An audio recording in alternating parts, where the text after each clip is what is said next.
उत्तम व्यवहारे उदास विचारे वेच करी उत्तमची गती तो एक पावेन उत्तम भोगीन जीवखानी परोपकार नेने परनिंदा परश्रिया सदा बहिनी माया भूत दया गाई पशुचे पालन तानिल्या जीवन वना माझी शांतिरूपी नव्हे कवनाचा वाईट वाढवी महत्व वडिलांचे तुका म्हणे हेची आश्रमाचे फळ परमपद बळ वैराग्याचे उत्तमची गती तो एक पाविन उत्तम भोगीन जीवखानी विठ्ठल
शक्ती मुक्ताबाई गुरुवर्य मौली बाबा संत श्रेष्ठ भगवान पवन सुत हनुमान बोलो रे भाई सब संतन की धलक धलक धलक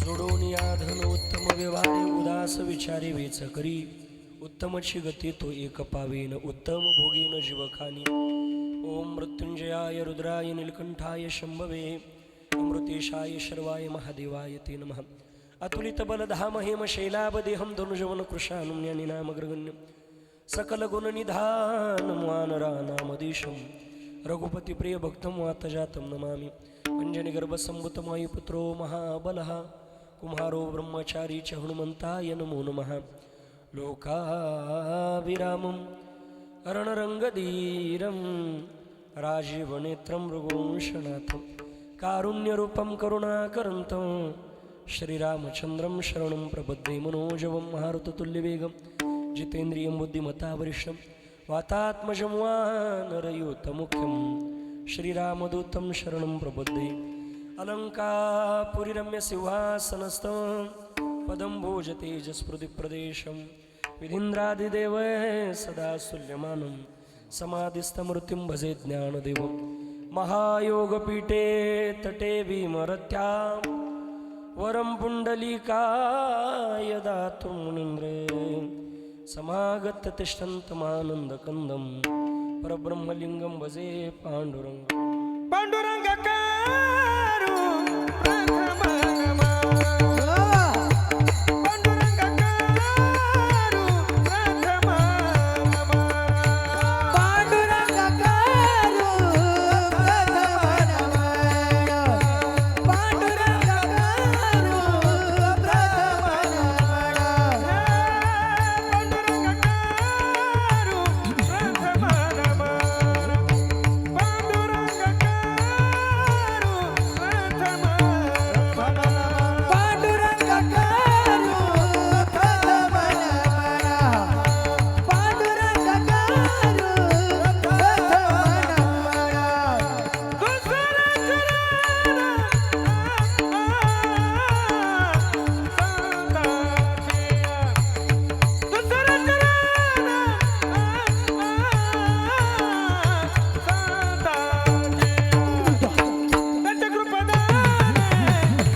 कथा कुरुमती अनुसार प्रेम सहित गादि जलो बधारी जी पवन कुमार जय जय श्री राधारम जय जय नवल किशोर जय गोपी चित चोर प्रभु जय जय माखन चोर श्री राधा मेरे स्वामिनी मैं राधे जी को दास जन्म जन्म मुहि दे जियो श्री वृंदावन निवास अष्ट सिद्धि नवनिधि के दाता असबर दीन जान की माता राम रसायन तुम्हारे पासा सदा रहो रघुपति के दासा हे दुख भंजन मारुति नंदन हे दुख भंजन मारुति नंदन सुन लो मेरी पुकार पवन सुत बिनती बारंबार श्री राम जानकी बैठे मेरे सीने में। श्री राम जानकी बैठे मेरे सीने में। श्री राम जानकी बैठे हैं मेरे सीने में। श्री राम जानकी बैठे हैं मेरे सीने में। देख लो मेरे दिल के नगीने में, देख लो मेरे दिल के नगीने में। श्री राम जानकी बैठे मेरे सीने में। श्री राम जानकी बैठे मेरे सीने में। सेवेला की सेवक झालो चला गलो निज चरणा अहो स्वामी तुका या देवा यावर न करमावे सेवलागी सेवक झालो तुमचा लागलो निज चरणा अहो स्वामी तुका या देवा यावरी नगरावर रे मस्तक है पायावरी मस्तक पायावरी आभार करी सर्वदा आभार करी सर्वदा मस्तक हे पायावरी यावार करी संतांच्या मजहृदयी सद्गुरु जेणे तारला संसार गुरु म्हणून विशेष अत्याधुर्विवेकावरी जोडून या धन उत्तम व्यवहारे उदास विचारे वेच करी उत्तम शिगती तो एक पावेन उत्तम भोगीन जीवखानी प्रसूत प्राप्तस्थळी कीर्तन रूपी सेविकरता निवडलेला भंग देऊचे सुप्रसिद्ध साधू वैराग्याची मूर्ती म्हणत पुतळे श्री संत श्रीमंत जगद्गुरु श्री तुकोबार आहे आणि श्री तुकोबारांच्या अभंग संहितेमधील अभंग गाथेमधील 5 चरणाचा ध्रुव पदासह 6 चरणाचा अभंग कीर्तन रूपी सेवेकरता निवडला आहे. विठ्ठल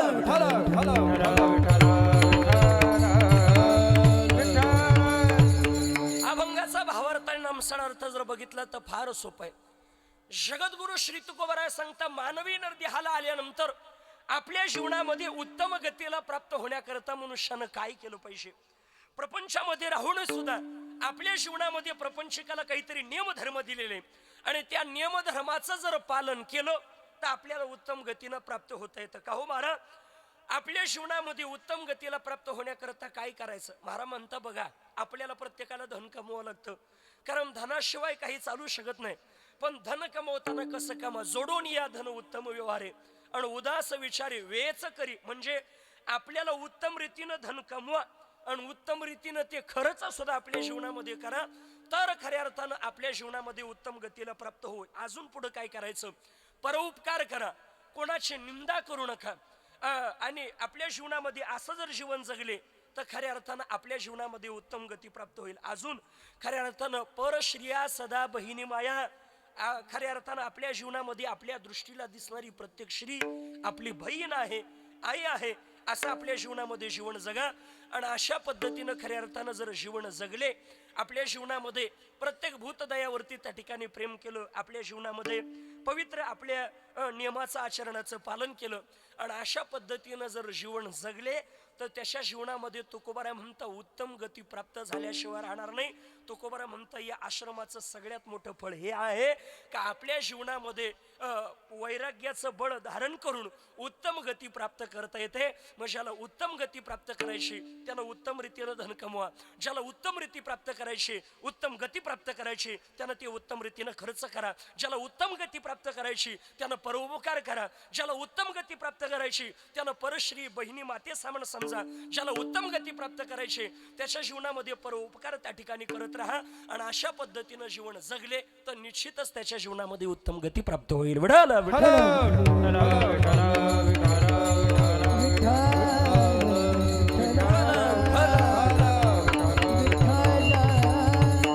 हा झाला अभंगाचा भावार्थ नमसाळ अर्थ. कीर्तन रूपे सेवेला सुरुवात करण्यापूर्वी अल्पासा परिहार द्यायचा तो म्हणजे असा. आज किम निमित्तानं आपण सर्वजण या ठिकाणी जमला, सर्वांना ज्ञात आहे, सर्वांच्या परिचित असणारा सानप परिवार आणि या सानप परिवारानं बांधलेली गोड त्या ठिकाणी नूतन वास्तू, नाव सुद्धा किती गोड दिलं, विठू माऊली निवास. ज्या निवासामध्ये माऊलीचाही निवास आहे आणि पांडुरंग परमात्म्याचाही निवास आहे. एकदा यांच्या नावाकरता जोरदार टाळी वाजवा. काय गोड नाही तर काही नाव सुचा देवा, काही नाव देते, काय देते त्यांनाही कळत नाही, आपल्यालाही सांगा वाटत नाही महाराज, लईच अवघड असं महाराज, बरोबर आहे का नाही. पण अगदी गोड विठू माऊली निवास खऱ्या अर्थानं. नाही तर काहीचे नावं राहत्या, काही आई वडिलांचे नावं देतात, गोड नाव गोड वाटतं, आई वडिलांच्या आशीर्वादाने दिली, पांडुरंगाचं नाव दिलं गोड वाटतं. पण काही नाव द्यायला लागले. आता तुम्ही एक बंगला पाहिलं आणि त्यांना होतं झापूक झुपूक, नाही का. पण आता मला सांगा हे झापूक झुपूक छाया काय समजायची, नाही का. पण अगदी गोड, त्यांना मनापासून त्या ठिकाणी धन्यवाद आहे. अगदी हा गोड परिवार सानप परिवार, मला वाटतं पांडुरंग विठोबा सानप, दत्तू पांडुरंग सानप, राजाराम पांडुरंग सानप, बाळू पांडुरंग सानप, योगेश दत्तू सानप, अनिल दत्तू सानप, शुभम राजाराम सानप, सनी राजाराम सानप, वैष्णवी श्रेयश अर्णव या परिवारानं बांधलेली गोड वाचू. आणि मला वाटतं खऱ्या अर्थानं वडिलांचं नाव पांडुरंग आहे म्हणजे त्याही देवाचं नाव आलं आणि ह्याही पांडुरंग परमात्म्याचं नाव आलं, नाही का. म्हणून असे खऱ्या अर्थानं दोन्ही प्रयोग या परिवारानं साधले आणि त्या माध्यमातून आज ही कीर्तन रूपी सेवा या नूतन वास्तूच्या शांतीच्या निमित्तानं अर्थानं आपण ज्याला गृहप्रवेश म्हणतो, ज्याला वास्तू शांती म्हणतो आणि आपल्या भाषेत घरभरणी, नाही का. काऊन घरभरणी, घर भरतच राहतं आजच्या दिवशी, नाही का. काही मग अशी नाही काय आल्या बया कपाट आलं म्हणले फुलंही, नाही का. म्हणजे आज घर भरण्याचा दिवस, नाही का. आणि म्हणून त्या माध्यमातून अशी ही नूतन वास्तू शांती आणि त्या माध्यमातून खऱ्या अर्थानं ही कीर्तन रूपी सेवा ज्यांच्या माध्यमातून ही सेवा करण्याचा सुयोग माझ्या जीवनामध्ये प्राप्त झाला. माझ्यावरती नितांत प्रेम करणारे आपल्या परिसराचं, आपल्या गावाचं नाव सध्या ज्यांच्या नावावरून ओळखल्या जाते महाराज. नाशिक जिल्ह्यामध्ये असं गाव नाही, नाशिक जिल्ह्यामध्येच नव्हे तर महाराष्ट्रामध्ये असं गाव नाही का जिथं बाबांचं नाव नाही. आमचे चिंतामण बाबा सानप, बाबांच्या माध्यमातून आलेला हा कीर्तन रूपी सेवेचा सुयोग आमच्या ऋषीदादांनी वेळोवेळी फोन केला, ऋषी महाराजांनी, त्यांनाही धन्यवाद आहे. या परिवारानं मला वाटतं गणपतीमध्ये ऐकलं होतं आणि ते तिथं ऋषी महाराजांनीच बोललेलं होतं. आता एक ऋषी दुसरं ऋषी प्रेम नाही करणार मग कोण प्रेम करणार, नाही का. बरं त्यांचं आडनाव वणवे म्हणजे वणव्यातून बाहेर काढणारे ऋषीदा महाराज, नाही का. अगदी त्यांनाही धन्यवाद आहे. त्याच पद्धतीनं या बाजूला गायन क्षेत्रातली एक बुलंद तोप, महाराष्ट्राला हवासा वाटणारा आवाज आणि तरुणाच्या गळ्यातील तैत आमचे विजय महाराज. एकदा विजय बाबांकरता जोरदार टाळी वाजवा. गोड गायनाची सत्संगत करता आमचे चिंतामण बाबा आहेच. त्याच पद्धतीने हरिभक्त पारायण शिवाजी बाबा, वा काय गोड आवाज आहे महाराज. याही वयातून इतका करारीचा आवाज, लय सेवा केली महाराज या महात्म्याने संप्रदायाची, म्हणून एवढं टिकून आहे. तुमच्या वयात इतका गोड आवाज तर सोडा बाबा, आम्हाला माहीत काही दिसतो का नाही. साऊंड वाल्याला म्हणायला बसलो आवाज वाढवा ना, मग आवाज काऊन आहे ना. ती म्हणशील तिकडं तोंड कर, माईक तिकडं राहिला तू इकडं कुणाकडे काकून राहिला, नाही का. पण अगदी गोड बाबांनाही धन्यवाद आहे. आमचे ऋषी महाराज आहे, काका आहे. आणि मला वाटतं खऱ्या अर्थानं आमच्या बोडके बाबांच्या संस्थेमधील हे सगळे विद्यार्थी, जय मल्हार भजनी मंडळ, अगदी त्यांनाही धन्यवाद आहे. बाबांनाही धन्यवाद आहे, बोडके बाबांना. त्याच पद्धतीनं खऱ्या अर्थानं गोड ज्यांचा साऊंड आहे, आमच्या काकांकरता, आमच्या दादांकरता एकदा जोरदार टाळी वाजवा. फार अप्रतिम साऊंड आहेत महाराज, नाही का. आपल्या सिन्नर तालुक्याचं नाक आहे महाराज. तुमच्या तालुक्याला गायन वादन साऊंड सगळे रत्नच लाभले महाराज, नाही का? तुमच्याच तालुक्यानं काहीतरी पुण्य केलं असेल महाराज. अगदी त्यांनाही धन्यवाद आहे. या बाजूला मृदंग क्षेत्रामधील एक बादशाह, नवे नवे सध्या तरुण पिढीला ज्यांना असं वाटतं यांच्याकडं बघून मृदंग शिकावा, इतका गोड मृदंग वाजवता, मृदंगातून कंद बाहेर काढता असे मुकुंद महाराज. श्री महाराजांकरता एकदा जोरदार टाळी झाली पाहिजे. काय गोड आहे महाराज. बरं बघा, हे गायक वादक ह्या सगळे बरं जितके गोड ना महाराज, त्यापेक्षा यांचा स्वभाव फार गोड आहे. मला हे फार आवडतं महाराज, नाही का? नाही तर काही काहीच येत नाही, लातानच महाराज लोक उडीतो, नाही का? पण अगदी गोड आहे महाराज. स्वभाव सुद्धा तितकाच नंबर. आले का महाराज? या जे हरी, कस काय प्रवास झाला? नाही तर काही गरज आहे महाराज, कसे आले, काय आले, रात्री कुठे होते, काय घे नाही, रात्री वाड्याला असू नाही तर टेकड्याला असू, काही घे नाही का, नाही का? कस काय प्रवास झाला महाराज, तिकडे पडाना नालीत का जायना, काय घे नाही, पण विचारता प्रेमाने ही मंडळी. सगळ्यांना धन्यवाद आहे. त्याच पद्धतीनं खऱ्या अर्थानं गोड या ठिकाणी शूटिंग करत आहे. गजर माऊलीचा युट्यूब चॅनलचे मालक आमचे बंधू विनोद दादा. खऱ्या अर्थानं त्यांनी काल नवीनच मुंबईला कॅमेरा घेतला आणि आज त्याची बोनीच आहे.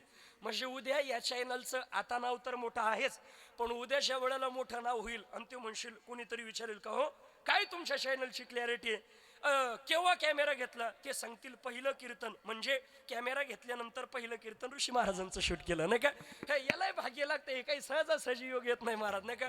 त्यांनाही धन्यवाद आहे. आपल्या गावामध्ये ज्यांनी गोड चॅनल त्या ठिकाणी चालू केलेलं आहे, मला वाटतं माझा विठ्ठल नावानी आमचे प्रतीक दादा ते उपस्थित आहे. मातृवर्ग पितृवर्ग सगळ्यांना धन्यवाद देतो. वेळ कमी वेळात, कारण एकदा सुरू व्हायला उशीर झाला. बरं, हे सुरू व्हायला उशीर झाल्यावर काय होतं माहिती का? लेट जी मंडळी येते, हे लेट सुरू झाल्यानंतर दोन प्रकार राहते बाबा. काय होतं माहिती का? कार्यक्रम लेट सुरू झाला आणि लवकर आवरावा तर लोक म्हणते बाबांना लई कमी कीर्तन केलं, ते बाबाला काही पुढं जमलं नाही का, काय नु बाबाचं का भांडवल संपलं, काय नु, आणि लय लांबून धारावतो. लोक म्हणते का तुम्हाला दुसरा बाबा नाही आणता आला, काऊन एवढं कुठं टाइम राहतो का? लोकांची पार कळकळ होऊन गेली जेवायला, पार एवढं कुठं लावून धरीत राहते का? म्हणजे दोन्ही बाजून हे, नाही का? म्हणून अगदी वेळेमध्ये आणि त्याच्यात काही मंडळी लवकर आलेले असता, इथं लवकर बसले असता, लेट आलेले म्हणते आम्ही आलो लगेच संपलं बी, तुम्ही या 5 वाजता आम्ही तवर कीर्तन करीत राहतो, नाही का? पण अगदी कमी कालावधीमध्ये गोड चिंतन मांडण्याचा प्रयत्न करणार आहे मी. तुम्हाला काही टाळी वाजवा म्हणणार आणि तुम्ही वाजवणार नाही म्हणून राहिले, नका वाजू, मा काय जात, नाही का? इड नका टाळी वाजू, पण वर जाऊन लय हाल राहते बरं. इड टाळी नाही वाजवलो मी, एक गारका घालून आलो यमक. यम म्हणला सगळ्याला तू टाळी वाजवायला, नाही तर ज्यांनी नाही टाळी वाजवली ना, जो करेल या कीर्तनात टाळा टाळी, त्यास उद्या परवा यम कवटाळी. म्हणून जोरा जोरात टाळ्या वाजवा. आता लगेच नका वाजू, भजन चालू झाले वाजवा. विठाला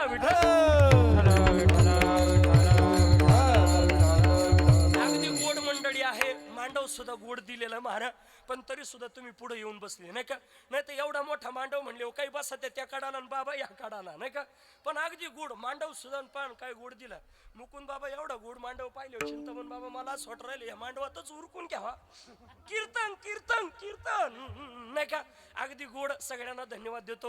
धारंगावरून आमचे माझ्यावरती प्रेम करणारे आमचे गंगाधर काका ते या ठिकाणी उपस्थित आहे. आमचे प्रवीण भाऊ साहेबराव काका वगैरे सगळ्यांना धन्यवाद देतो. आणि कीर्तनाला प्रारंभ बघा. कीर्तन रूपे सेवेकरता निवडलेला अभंग जगद्गुरु श्री तुकोबारायांचा. हा अभंग निवडण्याचं कारण असं आहे, आज आहे आपल्या गृहप्रवेश अर्थात वास्तू शांती.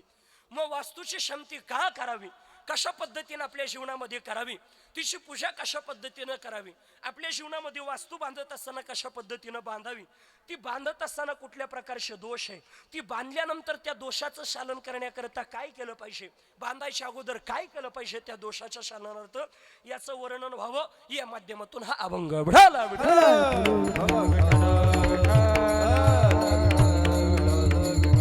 जगद्गुरु श्री तुकोबाराय म्हणतात, माणसाच्या जीवनामध्ये उत्तम गतीला प्राप्त होण्याकरता तुकोबारानं काही पर्याय सांगितले. माणसाच्या जीवनामध्ये प्रत्येकाला असं वाटतं, कोणाला वाटतं का नरकामध्ये जावं, प्रत्येकाला काय वाटतं, उत्तम गती प्राप्त व्हावी. आणि म्हणून उत्तम गती प्राप्त होण्याकरता आणि प्रपंच योग्य होण्याकरता माणसाला धन गरजेचं आहे. पण ते कशा पद्धतीनं कमावं श्री तुकोबाराय प्रस्तुत अभंगामधनं सांगतात. धनाची प्रत्येकाला गरज आहे. धनाशिवाय माणसाच्या जीवनामध्ये किंमत आहे का? धन, कारण महाराज म्हणता धनवंता लागी सर्व मान्यता हे जगी हो. धनवानाला या जगतात जेवढी किंमत आहे तेवढी निर्धनाला किंमत आहे का? एखाद्याकडे धन नसेल तर त्याला, मी नेहमी सांगत असतो माता मौल्य, समजा पुरुष मंडळी मी तुम्हाला विचारतो, एखादा जर नोकरीला असेल आणि नोकरीला असल्यानंतर बाबा आपण नोकरीला आहे आणि नोकरीला असल्यानंतर बायको पगाराच्या दिवशी जितकी गोड बोलती महाराज तितकी महिनाभर बोलती काय नाही, बरोबर आहे का? म्हणजे सगळं प्रेम कशावरती आलं? पैशावरती, बरोबर आहे का नाही? म्हणजे पैसा नाही नाही, पैसा इतका महत्वाचा आहे महाराज. एखादा पाहुणा पैशावाला आला तर तो किती दिवस राहा वाटतो, बरोबर आहे का नाही? पैशावाला नसेल तर असं वाटतं येणं येऊच नाही का, लोक कामाला निघून जाते, बरोबर आहे का नाही? म्हणजे सगळी पाहुण्याचं सोडा, या माता मावल्याला विचारा, नवऱ्यानं 2-4 दिवस जर आपल्या घरी जर पैसा आणला नाही तर त्याला भाकर सुद्धा घालावं वाटत नाही, मग हाता खालून करी त्या खाता त्याला, नाही का? बघा म्हणजे आपल्याला सगळी किंमत कशाला आहे? पैशाला. सब पैसे के भाई हा बाबा, भाई रे, सब पैसे के भाई भाई रे, सब पैसे के भाई भाई रे, सब पैसे के भाई. सब पैसे के भाई, सब पैसे के भाई भाई रे, सब पैसे के भाई रे, सब पैसे के भाई. दिल का साथी नहीं कोई रे, दिल का साथी नहीं कोई रे, दिल का साथी नहीं कोई रे, सब पैसे के भाई भाई रे, सब पैसे के भाई सब पैसे के भाई रे, सब पैसे के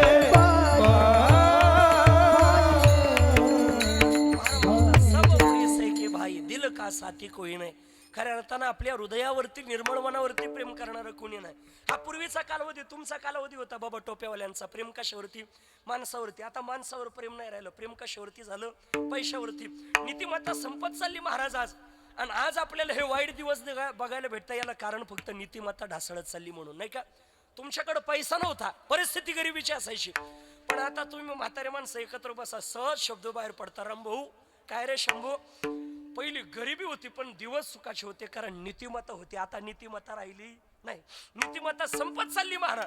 कारण आपले आणि नीतिमत्ता नसल्यामुळं आज तुमच्याकडे कोट्यवधी रुपये, पण जे समाधान तुम्ही 4 दिवसाच्या शिळ्या भाकरी खाताना जे समाधान होतं ते आज गुलाबजाम खाताना नाही दिसत महाराज.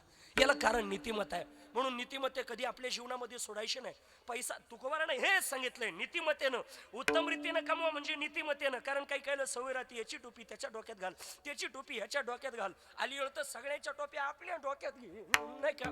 पण नीतिमत्ता बघा, तुम्ही नीतिमत्तेच्या बाजूने चाला, तुम्हाला थोड्या दिवस त्रास होईल, थोडा दिवस निश्चित त्रास होईल. कारण हे कली असं आहे महाराज, कली वाईटाच्या बाजूने, वाईटाला लवकर सुख देतो, चांगल्या माणसाला दुःख देण्याचा प्रयत्न करतो. 2-4 वर्ष तुम्हाला थोडासा त्रास होईल. नीतिमत्तेनं जीवन जगल्यानंतर तुमच्या बाजूने कोणी राहणार नाही. अनीतिवाल्याच्या बाजूने अख्खं गाव उभा राहील, अख्खा समाज उभा राहील. आता तुम्हाला थोडासा त्रास होईल, पण तुम्ही नीतिमत्ता सोडू नका. या भगवान परमात्म्याच्या परीक्षेत पास झाल्यानंतर आता जरी तुमच्या बाजूने कोणी नाही, पण या परीक्षेत हे संकट पार करून गेले की तुमच्या जीवनाचा सुगंध सुटल्याशिवाय राहणार नाही गड्या. आणि तो सुटण्याकरता फार नीतिमत्ता फार महत्वाची. म्हणून धन कमवा, धनाशिवाय किंमत नाही, कोणालाच किंमत नाही. पैसा किती आपल्या जीवनामध्ये पैसा महत्वाचा आहे यात विशेष नाही. मग एखादं लहान पोर घ्या बाबा, लहान मुलगा, आणि त्या लहान मुलाच्या जीवनामध्ये तुम्ही एक कागदाचा तुकडा घ्या आणि एक 500 रुपयाची नोट घ्या. मला सांगा, लहान पोर कशाकडे धाव घेईल बाबा? लहान पोर कशाकडे धाव घेईल? वसुदेवाची ऐका बाणी,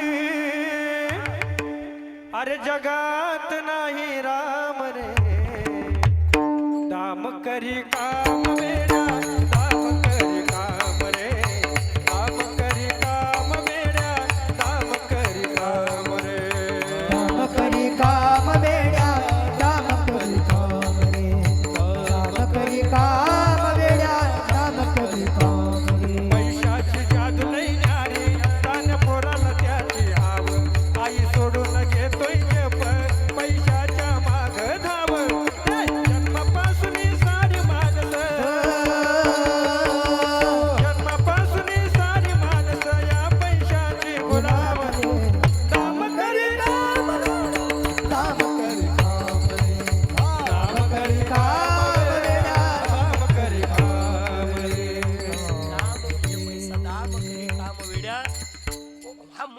जन्माला आल्यापासून कशाचा गुलाम होतो?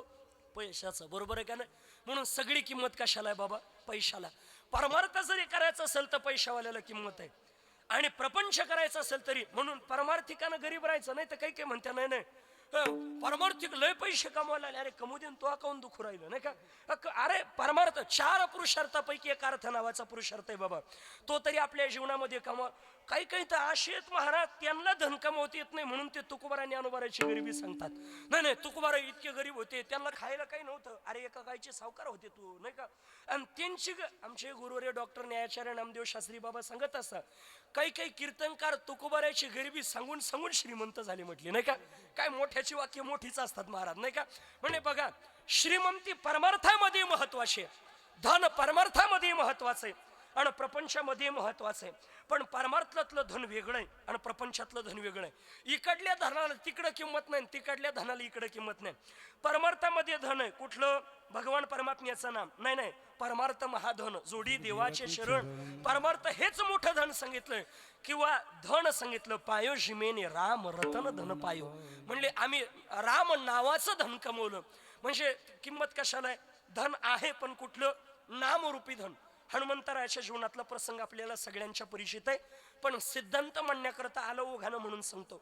आपल्याला सगळ्यांना माहिती आहे, रावणाच्या तावडीमधून ज्या वेळेला सीताई साहेबाला सोडून आणलेलं आहे रामप्रभूनं, आणि रामप्रभू राजे झाले. रामप्रभू अयोध्येचे राजे झाल्यानंतर प्रत्येकाला काही ना काहीतरी बक्षीस देतात, कारण माझी सीता प्राप्त करण्याकरता प्रत्येकानं माझ्याकरता बरेच प्रयत्न केले. म्हणून प्रभू प्रत्येकाला काही ना काहीतरी बक्षीस देतात. लक्ष्मणाला, भरताला, शत्रुघ्नाला, अनेक वानरांना, सगळ्यांना. अगदी स्वतःच्या पत्नीनं सुद्धा आपल्याकरता इतकं दुःख सहन केलं. म्हणून काय दिलं माहितीये का? नवरत्नाचा हार त्या ठिकाणी सीताई साहेबाला बाबा दिला. गरिबीच्या काळामध्ये आपल्या पत्नीनं जर आपल्याशी संघर्ष केला असेल, गरिबीच्या काळामध्ये आपल्या प्रपंचामध्ये संघर्ष केला असेल, आणि आपल्या पावलावरती पाऊल पत्नी देऊन चालली असेल, तर श्रीमंती आल्यानंतर तिला विसरू नका. जर जगाचा मालक नवरत्नाचा हार देत असेल तर तुम्हाला सोन्याचं द्यायला काय अडचण आहे? द्या, करा अपेक्षा पूर्ण नाही का? आता बघा, सानप परिवाराचं मस्त घरबीर झाला. आता सगळ्या माता मावल्याला ते काका बोलले, आता पुढं सोनं नानच करायचं म्हटले नाही का? त्या माता मावल्या म्हणशील, बऱ्या झालं ग चिंतमन बाबांनी शोधून बाबा आणला, सोनं करायला लावून राहिला नाही का? बघा, पण खऱ्या अर्थानं गरिबीमध्ये ज्या पत्नीनं श्रीमंतीमध्ये पत्नी प्रेम करेल हो, पण गरिबीमध्ये ज्या पत्नीनं प्रेम केलं हे विशेष आहे. सीताई साहेबाला नवरत्नाचा हार दिला, सगळं दिलं सगळ्यांना, पण हनुमंतराला मात्र काही दिलं नाही. आणि सीताई साहेबांनी पाहिलं, आणि सीताई साहेब एवढ्या माणसात ते म्हणले काय आहे? म्हणजे एवढ्या माणसं आहेत, तो अशिक्षित म्हणले, हे एवढे माणसं बसले, मी राजा झालो, आणि म्हणजे जगाच्या मालकाची बायको होती तरी त्यालाही शिक्षित करून इकडे बोली होती. तेव्हा तुम्ही पाहुणे आले बोली, ते यात काही विशेष नाही. बरोबर का नाही? इकडे काय साखर संपली, आता साखरेऐवजी पाण्यात त्याला उकळायला टाकी तू नाही का? हो, एवढ्या पाहुण्यात चव घालून राहिली तू नाही का? बघा, तेवढ्याला बोलवलं. म्हणले काय एवढ्या मनुष्य माणसांमध्ये कशाला बोलवलं? मी अगं राज सिंहासनावरती बसला, इथं नाही तिथं बोलता येणार नाही. मग तुम्हाला काही कळतं का नाही? म्हणले काय झालं? तुम्हाला काही कळतं का नाही? म्हणजे अगं झालं काय? सगळ्यांना काही ना काहीतरी दिलं, पण हनुमंताला का बरं काही दिलं नाही? त्याला देता येणार नाही. त्याच्या ऋणातून, सगळ्यांच्या ऋणातून उतराय होता येईल, पण हनुमंताच्या ऋणातून उतराय होता येणार नाही. कारण काय द्यावे त्याची व्हावे उतराय. काही ठेविता हा पाय जीव थोडा, हनुमंताच्या पायावरती माझा जीव अर्पण केला तरी मी ऋणातून मुक्त होणार नाही. नसताना हनुमंत सीते तुझा शोध झाला नसता, नसते ना माझ्या हनुमंताला, तर माझ्या जीवनामध्ये माझ्या लक्ष्मण आता जिवंत मला दिसला नसता.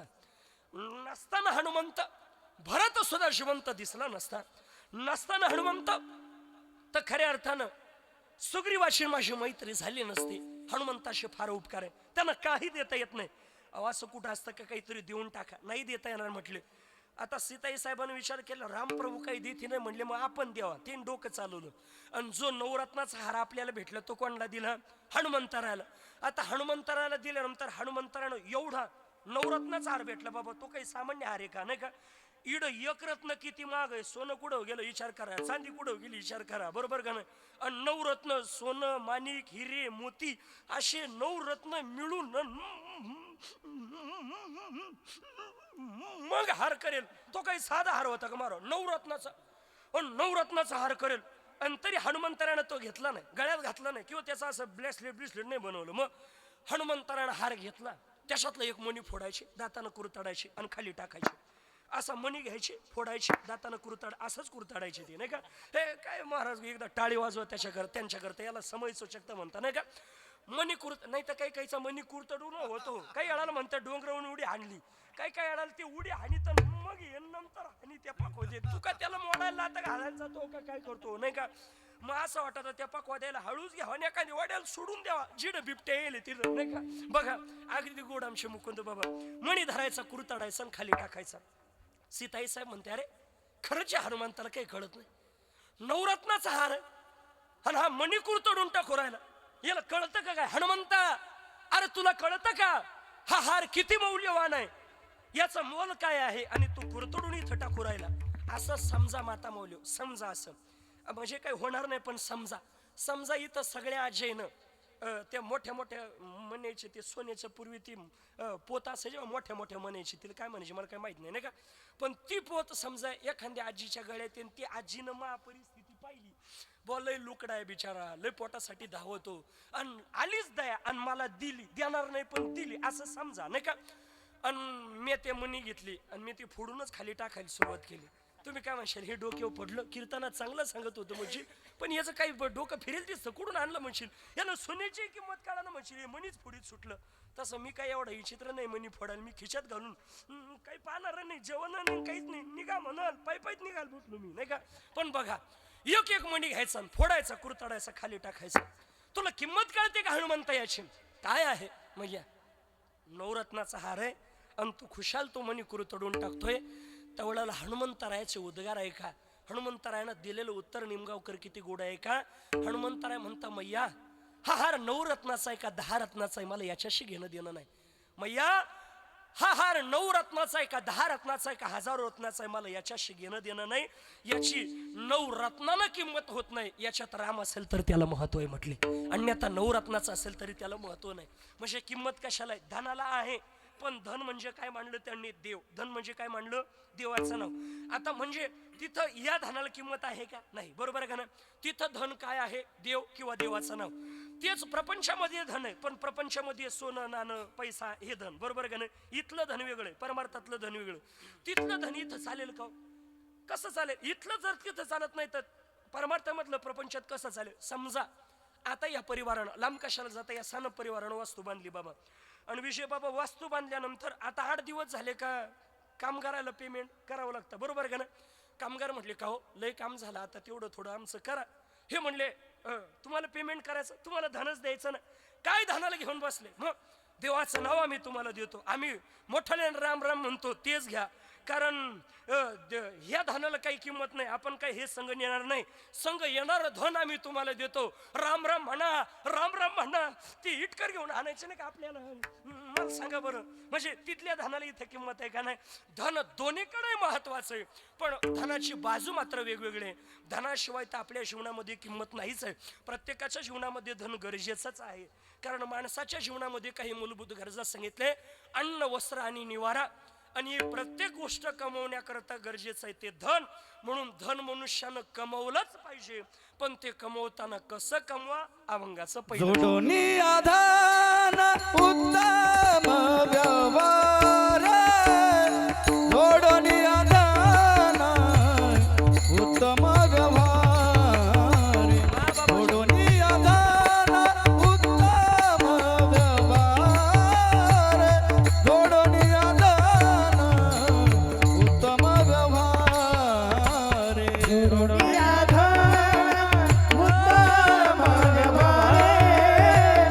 जोडणी आधार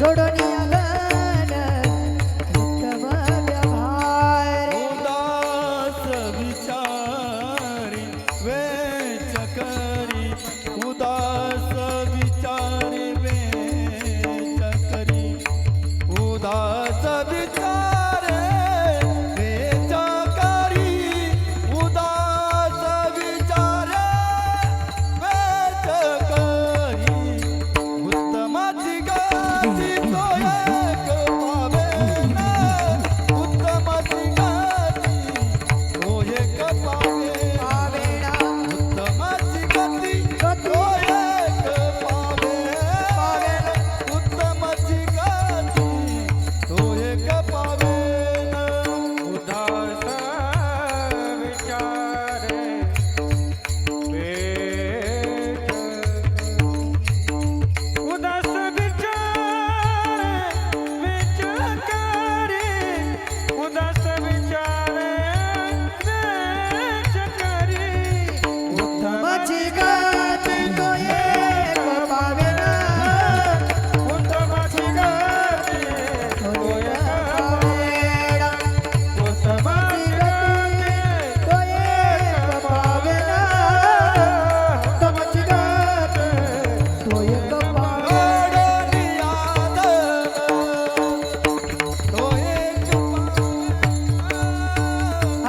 उदास विचारे वेच करी वेच करी एकदा सगळ्या गायकवादकं करतात टाळी वाजून. काय गोड आवाज आहे आमच्या शिवाजी बाबाचा, चिंतामण बाबाचा, विजय बाबाचा, तितक्याच ताकदीचा मृदंग आहे महाराज, नाही का? असे सगळे असे गोड जमती नाही महाराज. आज लई सुवर्ण योग आहे, नाही का? नाही म्हणजे असे गायकांना असे वादक असले होते त्यांना असं सांगावं लागत नाही. समाजाला आपोआप कळतं यांचं नाव किती मोठं आहे, यांची साधना किती मोठं आहे. समाजाला सांगण्याची गरज नाही. समजले का तुला आणि गायक म्हणता मला असं सांगण्याची गरज नाही, नाही का? बघा म्हणले जोडून या धन उत्तम व्यवहार आहे. आपल्या जीवनामध्ये धन कमवा पण उत्तम रीतीनं. धन गरजेचं आहे, आपण पाहिलं परमार्थामध्ये गरजेचं आहे, प्रपंचामध्ये सुद्धा. मग परमार्थातलं धन देवच आहे म्हणून साधू संतांना काय केलं, ते परमार्थ मधलं धन देव असल्यामुळं, देवाचं नाव असल्यामुळं चराचरामध्ये देवाला पाहिलं, चराचरात देवाचं भजन केलं आणि ते धन आपल्या जीवनामध्ये कमवलं. आणि चराचरात देवाला पाहिल्याचा परिणाम, चराचरात ते धन कमवल्याचा परिणाम ज्या ज्या वेळेला त्या परमार्थिक मनुष्यावरती संकट आलं त्या वेळेला जगाचा मालक त्यांच्या करता धावून आला. मला वाटतं जसं हनुमंतरायाचं आहे तसं भक्त प्रल्हादजीनं सुद्धा चराचरात देवाला, नारायणाला पाहिलं, बरोबर आहे का ना? त्याचा परिणाम त्यांच्या करता देवानं अवतार घेतला. म्हणून म्हणताना चौथा बागुल नर हरी, चौथा बागुल नर हरी, चौथा बागुल नर हरी, चौथा बागुल नर हरी, चौथा बागुल नर हरी, चौथा बागुल नर हरी, चौथा बागुल नर हरी, चौथा बागुल नर हरी. थोर खांबात गुरगुरी, थोर खांबात गुरगुरी, कामात गुरुगुरी, कामात गुरुगुरी. दैत्य वधुनी मांडीवरी, दैत्य वधुनी मांडीवरी, दैत्य वधून मांडीवरी, दैत्य वधून मांडीवरी. भक्त प्रल्हाद रक्षिला, भक्त प्रल्हाद रक्षिला, भक्त प्रल्हाद रक्षिला. भक्त प्रल्हाद रक्षिला.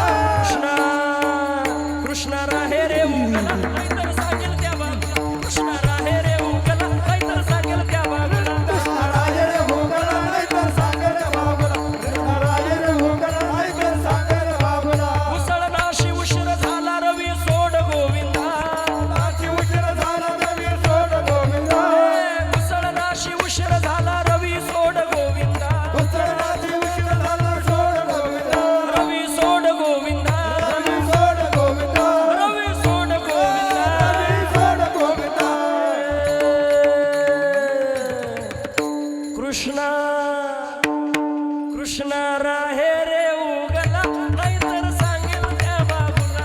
कृष्ण राहे रे उगला, नाहीतर सांगेल त्या बाजूला. कृष्णराय रे भोगला, नाहीतर सागर बाबुला. कृष्णराय रे भोगला, नाहीतर सागर बाबुला.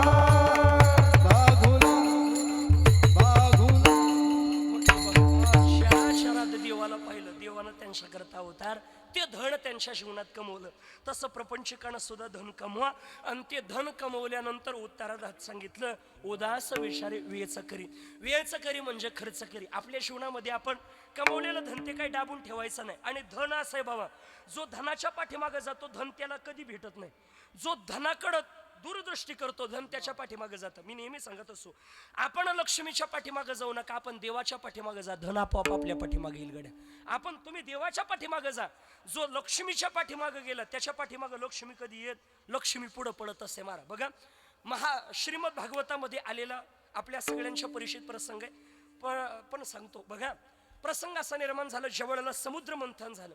आता समुद्र मंथनातून अनेक रत्न निघाले, सगळ्यांना माहिती आहे. अनेक रत्न निघाले, प्रत्येकानं रत्न वाटून घेतले. विष निघालं. मग कोणाला द्यायचं म्हणले, भोळे बाबडे दैवत कोणाला द्या, भगवान शिवाला. आणि मग भगवान शिवाला म्हणले जगाच्या कल्याणाकरता घ्या म्हटले, कारण जगाच्या कल्याणात संताची विभूती. लोकांना संत अशा टायमाला दिसत द्या नाही का. मग म्हणले घ्या तुम्ही. आता भगवान शिव म्हटले मी घेतला असतं बरं का, पण तिला विचारावं लागल. म्हणजे घेताना तिला देवाला सुद्धा विचारावं लागत. देव म्हणला मी घेऊ का, मी घेऊ का विष विष नाही का. म्हणले पहा जपून जरा नाही का. भगवान शिवानं विष ग्रहण केलं. नंतर ऐरावत रत्न वगैरे सगळं त्या ठिकाणी निघालं. एक यांनी एक घ्यायचं, एक दैत्यांना द्यायचं. मदिरा निघाली त्याच्यातून मदिरा. आता मदिरा कोणाला द्यायची, दैत्य म्हणलं जमणार नाही आपल्याला लागल. म्हणले घेऊन टाका तुम्हाला. दैत्याला तेवढं प्रिय असतं महाराज नाही का. दैत्य म्हणले ते एखाद्या दैत्याला म्हणून पहा तुम्ही, अरे काय लेकरा बाळाचा नाश करतो, सोन्यासारखे लेकरे. ऋषीदादा म्हणून पहा, आपण किती समजून सांगा. तो म्हणतो महाराज त्याचं काय मत आहे तुम्हाला काही सांगू. आता अमृत आहे अमृत नाही का, तुला अमृतात घालून आणलं पाहिजे मग कळलं नाही का. तेवढ्याला प्रसंग असा निर्माण झाला. अनेक रत्न त्या ठिकाणी निघाले. आणि ते अनेक रत्न त्या ठिकाणी निघाल्यानंतर त्याच्यातून लक्ष्मी आई साहेब निघाली. आता बाकीचे रत्न एकमेकाला वाटून दिले, एक यांनी एक त्यांनी. पण लक्ष्मी आई साहेब इतक्या सुंदर होत्या का दैत्य म्हणता आम्हाला पाहिजे आणि देव म्हणता आम्हाला पाहिजे. त्यांच्यात वादविवाद होण्यापेक्षा म्हणले हिच्याच हातात फुलमाळा द्या, फुलमाळा द्या आणि हार दिल्यानंतर ही जन्नावर माला घालेल, त्या ठिकाणी तो हिचा पती होईल. मग सगळेजण त्या ठिकाणी बसलेले. त्याच्यामध्ये अनेक महात्मे, अनेक ऋषीमुनी त्या स्वयंवराला इतके जण आले महाराज, इतके जण. आता काय सांगावं तुम्हाला, इतके जण होते, इतके कितके तितके नाही का, इतके किती तितके नाही का, इतके असे बसलेले. आणि त्या वरमाला घेऊन त्या ठिकाणी निघाल्यानंतर दैत्याशी छाती काढून बसले. दैत्याला वाटलं, प्रत्येक दैत्याला वाटायचं ही मालाच घालीन. असा बऱ्याच दैत्याचा गैरसमज आहे की ही आपल्याला माळ घालीन नाही का. असे बरे ते काही काही दैत्य अशी मान करायचे, अशी मान करायचे तिकडे. दैत्य कामी आहे, त्यामुळं दैत्यांना लक्ष्मी साहेब मला घालन. दैत्य काही जोपर्यंत जवळ येत नाही तोपर्यंत अशी राहायची मार. आणि एकदा लक्ष्मी जवळ आली का ती म्हणले वय तिकडं, ते पुढं निघायचे मारा. असं करता करता दैत्य संपले आणि ऋषीमुनींकडे गेले. ऋषीमुनी होतेच बरेच संन्यासी महात्मे, पण लक्ष्मी आईचा हेबाचं सौंदर्य पाहिलं. त्यांना काही काही मतरीन कोतरीन काठी टेकी ते मला भेटले. त्याला म्हणलं बाबा कुठं, म्हणले स्वयंवराला. म्हणलं स्वयंवर पाहिला नाही, लागला नंबर. म्हणलं तुमचा नंबर स्मशानभूमीत लागला आणि इकडं काय करून राहिले तुम्ही नाही का. सर्वजण महाराज तिथं अनेक जण आहे, प्रत्येक जण लक्ष्मी साहेबाच्या अभिलाषा करते. ऋषीमुनी झाले, देवांकडे गेल्या. देवांकडे गेल्याबरोबर प्रसंग असा निर्माण झाला. अनेक देवांचा विचार केला. काही देव आचरणानं मंगल आहे पण दिसायला अमंगल आहे. काही देव दिसायला मंगल आहे आचरणानं अमंगल आहे. मग मंगल दिसणंही मंगल आहे आणि आचरणही मंगल आहे, त्या देवाला हार घालायचा. म्हणून लक्ष्मी साहेब निघाल्या. भगवान शिवजीला पाहिलं, हा बाबा आचरण फार पवित्र आहे, वैराग्यमय जीवन आहे, मंगलमय आचरण आहे, पण दिसणं मात्र अमंगल आहे. कारण आता नवरा शोधून चांगला घेतलं केला पाहिजे की नाही, नंतर त्रास होतो. लक्ष्मीला माहित होतं नाही का. आता बहिणी एकत्र येऊ द्या ना. आणि एखादीचा नवरा भोळा बाबडा म्हणजे सगळ्याचेच नवरे भोळेचे. तुम्हीच नाही का म्हणतात, तुम्हाला तर काही कळत नाही, तुम्हाला कोणी फशीत सुरुवात तिच्याच बापान करेल राहते नाही का. कोणी फशीत म्हणले नाही का. बघा म्हणजे एखादीचा नवरा भोळा बाबडा राहू द्या आणि मग दोन बहिणी. मग काही म्हणते का ग ठके तो नवऱ्याला तर आखलीचा तपास. अरे बापरे, तो नवऱ्याला काही कळतं का नाही, नुसतं याड्यावानीच करून राहिला नाही का. अगं तिची ती सांभाळणार आहे, तू काल पंचायती करून राहिली नाही का. म्हणले नवरा कसा केला पाहिजे, इस्त्रीचे कपडे बिपडे चांगला गायक असला पाहिजे, वादक असला, व्यवस्थित दिसायला नाही का, आपलं बहिणी भाषेत नाव झालं पाहिजे म्हटले नाही का. नाही तर तो येडा गाबाळा करायचा मग सगळे आपल्याला नाव ठेवायचे म्हटले नाही का. भगवान शिवजीचा आचरण मंगल आहे पण दिसना मंगल आहे. मग काय करायचं म्हटले, आता आपण एक काम करू म्हटले, हे नका मग दिसणं मंगल पाहू. मग काही देवांचं दिसणं मंगल आहे पण आचरण मंगल. इंद्रचंद्र दिग्देव दिसणं मंगल आहे फार सुंदर पण आचरण मंगल नाही का. बघा मग आता काय करायचं, एकच देव असा आहे का ज्याचं दिसणंही मंगल आहे आणि आचरणही मंगल आहे. तत्पूर्वी हे सगळे देव सोडल्यानंतर भगवान शिवजी हे इंद्रचंद्र तिथे एक महात्मा बसलेले आहे, ज्यांना दीर्घ आयु म्हणतात, ते मार्कंडेय महामुनी नावाचे महात्मे. आणि ते बसलेले असताना सगळेजण लक्ष्मीआई साहेबाची अभिलाषा करता बाबा. पण लक्ष्मीआई साहेबाला पाहिलं मार्कंडेय महामुनीनं, दुसरी पाहून घेतलं. लक्ष्मीआई साहेबाला राग आला. लक्ष्मीआई साहेब म्हणतात, अरे सगळेजण माझी अपेक्षा करतात, हा बाबा माक पाय ना, उलट मी याच्या जवळ गेले तर हा दुसरी पाय लागला. म्हणले याला पटत का नाही म्हटले. तेवढं मला सांगा, एखाद्यानं आपला अपमान केलं कसं वाटेल. कीर्तनकाराच्या जीवनामध्ये सगळ्या लोकांना दर्शन घेऊ द्या, काही वाटत नाही महाराज, पण एखाद बिगर दर्शनच जाऊ द्या, त्यानं काऊन घेतलं नाही, मळमळ होती महाराज. काय सांगावं, तो ताराच आता किती ताराच होतो, काय ताराच होतो नाही का. ते म्हणले एवढे जण अपेक्षा करता आणि हा बाबा माझा तिरस्कार का करू राहिला. म्हणले हे माझ्याकडे काय बघू ना. तेवढ्याला गेले, म्हटले का हो मार्कंडेय महामुनी. म्हणे काय झालं, अहो माझ्याकडे बघत का नाही, सगळं जग माझी अपेक्षा करत आहे, मी किती सुंदर आहे तुम्हाला माहिती आहे का. दानव अपेक्षा करताय, दैत्य अपेक्षा करताय, देव अपेक्षा करताय, आणि तुम्ही मला पाहिलं दुसरी का पाहून घेता, मी किती सुंदर आहे. म्हणले तुझ्या सुंदरतेला बघून जे तुझ्या अभिलाषा करते ते आंधळे म्हटले. लक्ष्मीबाई साहेब म्हणले हा बाबा मा पाय नाही बिन आंधळे म्हणून राहिला, जे मला सुंदर म्हणून राहिले त्यांना आंधळ म्हणून राहिला, ह्या बाबाला पटतं का नाही म्हटले. म्हणजे अगं खरंच आंधळे काय, ते जे तुला सुंदर म्हणतात ते आंधळे आहे, कारण ते तुझे बाह्य सौंदर्य बघता. तुझं आता सुंदर आहेच पण तुझ्या खऱ्या सौंदर्याला किंमत केव्हा आहे, ज्या वेळेला तू माझ्या स्वामीला वर्षेल त्या वेळेला या सौंदर्याला किंमत येईल, म्हणून मी तुझ्याकडे बघत नाही. असं म्हटल्याबरोबर लक्ष्मीबाई साहेबाचं गर्वहरण झालं. मग मंगलही बी आचरणही मंगल आणि दिसणंही मंगल कोण, विष्णू परमात्मा. गेले त्यांच्याकडं आणि हार घालायला लागले. ते म्हणले थांब थांब थांब, आता लगेच घालू नको. म्हणले काय, म्हणले अहो सगळे माझ्या अपेक्षा करतात, तुम्ही ती अपेक्षा थांब. म्हणले माझ्या काही अटी, कारण त्यांनी विचार केला एवढ्या डावलून जर हे आपले का आली तर नंतर आपल्याला लय त्रास होईल. कारण काही भांडण झालं, ती म्हणशील एवढे सोडून आली आणि ते मानाची भाताचं फुटकं नशी पडलं, एवढे सोडून आली माझं फुटकं, मला तर काही कळलं नाही. असं व्हायला नको म्हणले नाही का, कारण नंतर निघतच ना मारा. मग नंतर जर भांडण झालं असतं मारा तर त्या काय म्हणल्या असत्या, बया मी एवढे सोडले हा बाबा गळ्यात पडला नाही का, आज झालं असतं का नाही. तेवढ्याला विष्णू परम हे नाटकं चालणार नाही. म्हणले काय थांब, म्हणले तुला हा वर मला घालता येणार नाही का, माझी सगळी जागा सेवेची मी माझ्या भक्तांना वाटून दिलेली. अहो माझी अवहेलना करू नका, कारण सगळे माझा स्वीकार करत होते, मी त्यांना सोडून तुमच्याकडे आले आणि आता तुम्ही माझी अवहेलना केल्यानंतर कसं होईल, जमणार नाही. म्हटले तुझे मी, अहो तुम्ही तर असं सांगितलंय जो माझं होय अनन्य शरण त्याचे मी निवारी जन्म मरण. मग मी सर्व भावानं जर शरणागती करत असेल तर माझा स्वीकार तुम्ही का करत नाही. तिला सांगितलं माझी कुठलीच जागा सेवेची शिल्लक नाही, सगळ्या भक्तांना वाटलेले कुठंतरी असेल बघा. म्हणले हा एकच जागा शिल्लक आहे, तिथं राहत असेल तर बघ. म्हणले कुठली जागा, पायाची जागा. पाय लक्ष्मीचे हाती, पाय लक्ष्मीचे हाती, पाय लक्ष्मीचे हाती, पाय लक्ष्मीचे हाती, पाय लक्ष्मीचे हाती, पाय लक्ष्मीचे हाती, पाय लक्ष्मीचे हाती, पाय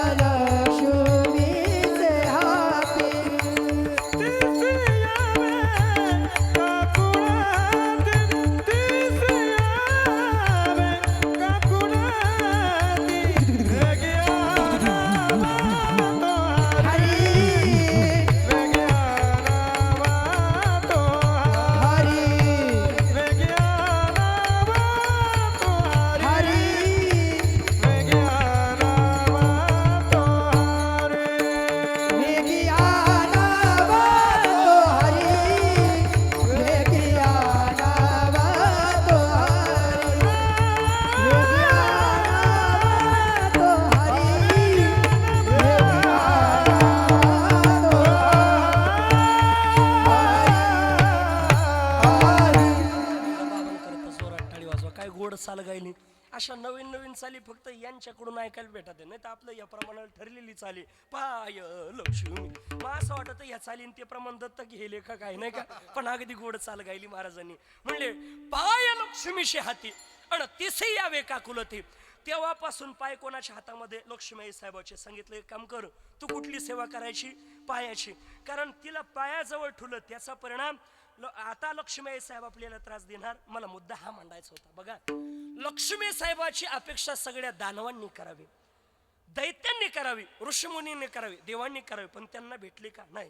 मग ज्या परमात्म्यानं त्यांच्याकडे डुंकून पाहिलं नाही, लक्ष्मीनं कोणाला वरलं, त्या देवाला वरलं. बरोबर का ना. म्हणजे आपण जो मनुष्य लक्ष्मीच्या पाठीमागे जातो, लक्ष्मी त्याला प्राप्त होत नाही. जो देवाच्या पाठीमागे जातो, लक्ष्मी त्याच्या जीवनामध्ये प्राप्त होते. म्हणून अशी लक्ष्मी प्राप्त होण्याकरता आपण प्रयत्न करा. आपल्या जीवनामध्ये पुण्य असेल, प्रारब्ध बलवत्तर असेल, त्यावेळेला आपल्या जीवनामध्ये धन प्राप्त होतं. ते आपल्याला कमवावं लागतं. पण धन कमवायचं म्हणजे फक्त पैशाच्या मागं न लागता देवाच्या पाठीमागं लागले का आपल्या जीवनामध्ये धनाची प्राप्ती होते. बरं, मग ते धन आपल्या जीवनामध्ये कमवा. पण कमवल्यानंतर तर धन योग्य रीतीनं खर्च करा, तर आपल्या जीवनामध्ये खऱ्या अर्थानं त्याचा फायदा आहे. नाही तर काही काही धन खर्च नाही. कवा पा पेंडकच बांधून ठेवणं, कवा बी मारा बँकेत कोटीन तो हाताला गाठी, नाही का आहेच कवा बी. बघा, कधीच खर्च करणार नाही. काही काही कवा पा बघा खर्च. एका वैज्ञानिकानं असं वर्णन केलंय बाबा, आपल्या जीवनामध्ये सत्कार्याकरता, चांगलं खाण्याकरता, चांगल्या ठिकाणी फिरण्याकरता, चांगलं वस्त्र घालण्याकरता जो पैसा खर्च करतो हा कधी वायाला जा. पूर्वीच्या काळामध्ये असे म्हणायचे नाही का, हे घरादाराचा पैसा म्हणजे फुकट जातो. असं नाही, घर महत्वाचं आहे. तुम्ही घर कशा करता बांधता, दिवसभर काबड कष्ट केल्यानंतर त्या घरामध्ये बसलं का आपल्याला सुख समाधान भेटलं पाहिजे, प्रसन्न वाटलं पाहिजे, ते मंदिरासम वाटलं पाहिजे. याच्या करताना खऱ्या अर्थानं घर तितकंच महत्वाचं आहे. आपला शिनभाग तुम्ही अशा प्रसन्न चांगल्या घरामध्ये जाऊन बघा, आपल्या दिवसभराचा आपलं काय निघून शिन सहज. आता हे कोण म्हणायचं माहिती का, फुकट पाहिजे जातो, ज्याला बांधता येत नाही तो म्हणायचा. बरोबर का ना. घर बांधणं एवढं सोपं नाही मारा. मी नेहमी सांगत असतो, तुमच्या काळात म्हण होती, वीर म्हणती खोदून पाय, घर म्हणतं बांधून पाय, आणि लग्न म्हणतं करून पाय. सोपं नाही मारा. या गोष्टी करायला काढल्यावरच कळतं काय राहतं. लग्न करून पाय, घर बांधून पाय, वीर खोदून पाय, नाही का. खोदून पाय वीर. आता तसं वीर खोदणं काय अवघड राहिलं नाही मारा. बघा, आपण ठरवलं जे शिबी आणलं, दिवसात 2-3 विहिरी, नाही का. घर ठरवलं, वर्षात 2-3 बंगले, याच्या शेजारी दुसरा बंगला, लगेच वर्षात मारा. त्याला काय लागत. पण लग्न खरंच करून पाय, अवघड झालं नाही का. इंदुरीकर बाबा सांगता, जे राहिले ते राहिले, नाही का. अवघड आहेत महाराज. बघा, म्हणून आपल्या जीवनामध्ये धन खर्च केलंच पाहिजे. आता बघा, मग ते धन योग्य रीतीने कमवलेलं असेल आणि मग ते वास्तू करता खर्च केलं, तीच वास्तू आपल्या जीवनामध्ये सुख देते. आणि तिनं कमवलेलं धन असेल तर ती वास्तू सुख न देता दुःख देते. म्हणून आपल्याकडं आपला जो पैसा आहे वास्तू करता, तो प्रत्येक आपल्या घामाच्या थेंबाचा असला पाहिजे. नवे ज्याचा अनितीचा पैसा आहे त्याची इतकी गोड वास्तू कधीच होऊ शकत नाही, मग कधीच होऊ शकत नाही. आणि अनितीचं धन थोड्या काळ आपल्याला वाटतं. बरं, तुम्ही अनितीशे 10 रुपये आणा, ते तुमचे 10,000 कधी घेऊन जातील सांगता येत नाही. आणि नीतिमत्तेचे 10 रुपये आणा, खऱ्या अर्थानं नीतिमत्तेचे 5 रुपये असू द्या, पण त्या 5ला 50 कधी जोडी करतील काही सांगता येत नाही. नीतिमत्तेनं त्या ठिकाणी जीवन जगलं पाहिजे. म्हणून ते योग्य रीतीनं धन कमवा आणि कमवलेलं धन योग्य रीतीनं त्या ठिकाणी आपल्या जीवनामध्ये खर्च करा. 25% सत्कार्या करता आणि राहिलेला 75% भाग हा आपल्या स्वतः करता. म्हणून या परिवारानं स्वतः करता जो खर्च केला, अर्थात अन्न वस्त्र निवारा, यापैकी आता निवाऱ्या करता खर्च केला. हा निवारा आपल्या जीवनामध्ये वास्तू बांधली पाहिजे. पण कशी बांधावी, काय बांधावी, याला सुद्धा नियम आहे. वास्तू बांधत असताना तिचा मुख्य दरवाजा कोणत्या दिशेला असावा. आता बऱ्याच जण म्हणजे तो पूर्वेला असावा, आपल्या घराचं तोंड पूर्वेला असावा का पश्चिमेला असावा का दक्षिणेला असावा का उत्तरेला असावा, त्याचं तोंड कुठं असावा हे आपल्याला कळालं पाहिजे. मुख्य दरवाजा कुठं असला पाहिजे. शक्यतो बऱ्याच जणांचं मुख हे पूर्व दिशेला असतं. पूर्व दिशा फार योग्य दिशा आहे, कारण पूर्व दिशा ही पितरांची दिशा सांगितली. ज्या घराचं तोंड किंवा ज्या घराचं मुख हे पूर्व दिशेला असतं, ते पूर्व दिशेला मुख असल्यानंतर त्या घरावरती पितरांचा कृपाशीर्वाद असतो. आणि पितरांचा कृपाशीर्वाद जर असेल तर आपल्या जीवनामध्ये आपल्याला काही कमी पडत. म्हणून पूर्वेला जिचं मुख आहे ती योग्य आहे. याच्या पुढं जर नसेल पूर्वेला जमत, उत्तरेला केलं तरी चालतं. कारण उत्तरेच्या बाबतीमध्ये असं वर्णन आहे, का उत्तरेला केलं तरी ती योग्य आहे. नसेल उत्तरेला जमेत पश्चिमेला केलं तरी चालतं. कारण जसं पूर्व दरवाजाचा स्वामी पितर आहे तसं पश्चिम दरवाजाचा स्वामी ही वायू नावाची देवता आहे. आणि पश्चिमेला जर केलं तर त्या घरामध्ये वायू नावाची देवताचं त्या दिशेचा स्वामी असल्या कारणानं त्या घरातली मंडळी ही सगळी आनंदानं गुण्या गोविंदानं त्या ठिकाणी राहतात. या घरातली व्यक्ती ही विनोदी स्वभावाची असते असं वास्तुशास्त्रात वर्णन आहे. याचा पुढे जाऊन पूर्व पश्चिम उत्तर नाही जमलं मग काही म्हणतात दक्षिणेला केलं तरी चालतं असं वर्णन आहे. पण बरेच मंडळी दक्षिण दिशा ही अयोग्य समजतात. याला कारणही तसंच आहे. कारण दक्षिण दिशेचा स्वामी हा यम सांगितलाय आणि म्हणून त्या यमाचा आधिपत्य असल्या कारणानं शक्यतो दक्षिणेला आपल्या जीवनामध्ये खऱ्या अर्थानं ते मुख करू नये. केलं तरी चालतं पण त्याला काही पर्यायी मार्ग आहे, त्याची काही पूजा अर्चा आहे, ती त्या पद्धतीनं केली तर आपल्या जीवनामध्ये सुख देते अन्यथा दुःख देते. पण पूर्व पश्चिम उत्तर या 3 दिशा मात्र योग्य आहे. यापैकी कुठेतरी कोणत्या तरी दिशेला त्या ठिकाणी त्याचं मुख करावं. अजून आपल्या जीवनामध्ये वास्तू बांधत असताना कशी बांधावी, कोणत्या दिशेला काय असावं, कोणत्या देवता ही कोणत्या दिशेला असावं. काही काहीची देवता काय बघा इकडून जिना, इकडून किचन रूम, इकडून बाथरूम आणि इकडून देव. काय म्हणलं काऊ असं काऊ नाही सकाळी सकाळी आंघोळ झाली का तसं दरवाजातून निघालं का देव का पा नाही होतं आणि दर्शन होतं म्हणे. अरे तुला काही कळतं का नाही, बरोबर का नाही. बघा खऱ्या अर्थानं देव कोणत्या दिशेला असावे याचे बघा. किचन रूम कोणत्या दिशेला, किचन हा आग्नेय दिशेलाच असला पाहिजे. तो कशा आकाराचा असावा, तो यल आकाराचा असला पाहिजे. अजून किचन रूम खाली आपण ज्या वेळेला तो किचन बनवतो, किचन बनवल्यानंतर आपण त्या किचन खाली आपल्या जीवनामध्ये ही अन्न देवता अन्नपूर्णा माता अखंड तृप्त राहावी याकरता तिथं अन्नपूर्णेची मूर्त तांदळामध्ये ठेवा आणि तिची पूजा करा. तुम्हाला अन्नधान्य कमी पडणार नाही. अजून किचन खाली एक काम करायचं, त्याच्या मध्यभागी एक फरशी काढायची आणि ती फरशी काढल्यानंतर एक सोन्याचा किंवा चांदीचा नाग करून एका बोळक्यामध्ये घाला आणि बोळक्यामध्ये घालून त्याच्यावरती शेवळ घालायचं आणि ते बोळकं त्याच्या खाली ठेवा. आणि ज्या फरशी खाली ठेवलेलं आहे त्याच्यावरती काही जड वस्तू ठेवायची नाही. कारण तिथं देवतेशी भगवान शिवजीची कृपा राहते. आणि भगवान शिवजीशी अन्नपूर्ण माता, भगवान शिवजी अर्थात पार्वती माता हीच अन्नपूर्ण माता आहे. आणि मग त्या नाग देवतेची पूजा केली तर भगवान शिवजी लवकर प्रसन्न होता. शिवजीची कृपा असेल तर अन्नपूर्ण मातेची होते. आणि म्हणून अजून त्याच्यावरती जड वस्तू ठेवू नका. आणि जेवढाला वटपौर्णिमा असेल, जेवढाला अन्य काही अमावस्या पौर्णिमा सणवार असेल तर त्या फरशीवरती अन्नपूर्णा मातेचा भगवान शिवजीचा कृपाशीर्वाद लाभण्याकरता तिथं नैवेद्य दाखवा. आवडाला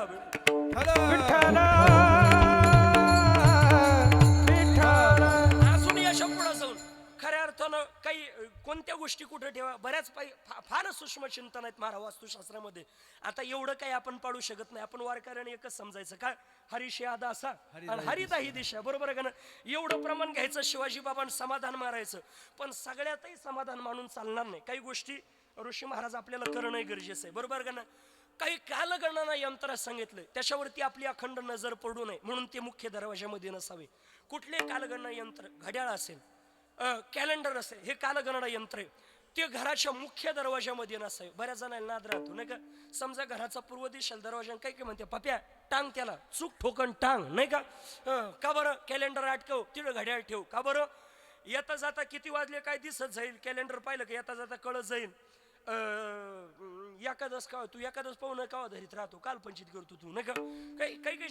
काही एकादश काहीला म्हणलं का मार तुम्ही उपास नाही धरती का, तुम्ही एकादश ते म्हणले आपल्याला निघत नाही, तुम्ही द्वादश तुम्ही सोमवार तुम्ही शनिवार रविवार गोकुळाष्टमी नाही, तो सगळे उपास सोडले. तू आमुष्य धरतो का, आता तेवढंच राहिलं नाही का. बघ अवघड असतं बघा. मग खऱ्या अर्थानं त्या कालगणना यंत्रावरती जर आपली अखंड नजर पडली ते का मुख्य दरवाजामध्ये नसावी.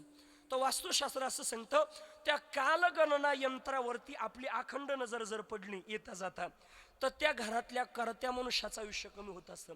म्हणून कालगणना यंत्र मुख्य दरवाजामध्ये नसावे. अजून हिंस्र पशुचे चित्र त्या घरामध्ये नसावे. बरेच जण वाघ सिंह पाहिलं तर पाल पाहिली तरी उडी हाणी त्या नाही का.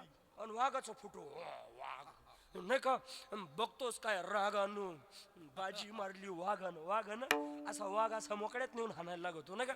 हिंस्र पशुचे चित्र लावू नये. कारण त्याला चित्रवेद नावाचा दोष तेव्हाच तुला लागत असो. अजून बरेच वेद सांगितले, हार वेद असेल, गर्भवेद असेल, मार्गवेद असेल, चित्रवेद असेल, असे 6 प्रकारचे वेद वास्तूला लागतात. ते लागू नये याची काळजी आपल्या जीवनामध्ये आपण त्या ठिकाणी घेतली पाहिजे. अजून काय करायचं, त्या घरातला करता मनुष्य, अर्थात आता सानप परिवारानं वास्तू बांधली, मग त्याच्यात बेडरूम वेगळा आहे, किचन रूम वेगळा आहे, हॉल वेगळा आहे, बरोबर आहे का ना. मग समजा त्या घरातला करता पुरुष, मूळ पुरुष, समजा जे करता पुरुष आहे, ज्याच्या हातामध्ये सगळे व्यवहार आहे, त्या करत्या पुरुष, त्याची पती पत्नी ज्या घरात झोपतात त्यांच्या बेड समोर आरसा नसावा. का नसावा? काही केले नाद राहतो. आरसा नसावा वास्तुशास्त्र सांगतं. मोठा आरसा का नसावा? त्या घरातल्या करत्या पुरुषाच्या बेडरूम मध्ये आणि त्याच्या बरोबर समोर जर आरसा असेल तर त्या घरामध्ये पती पत्नीचा भांडण कला सारखं होतं. इतकं भांडण होतं काही वेळेला, शक्यतो ते घटस्फोटापर्यंत सुद्धा बाबा जाता असं वास्तुशास्त्रात वर्णन आहे. म्हणून आरसा नसावा.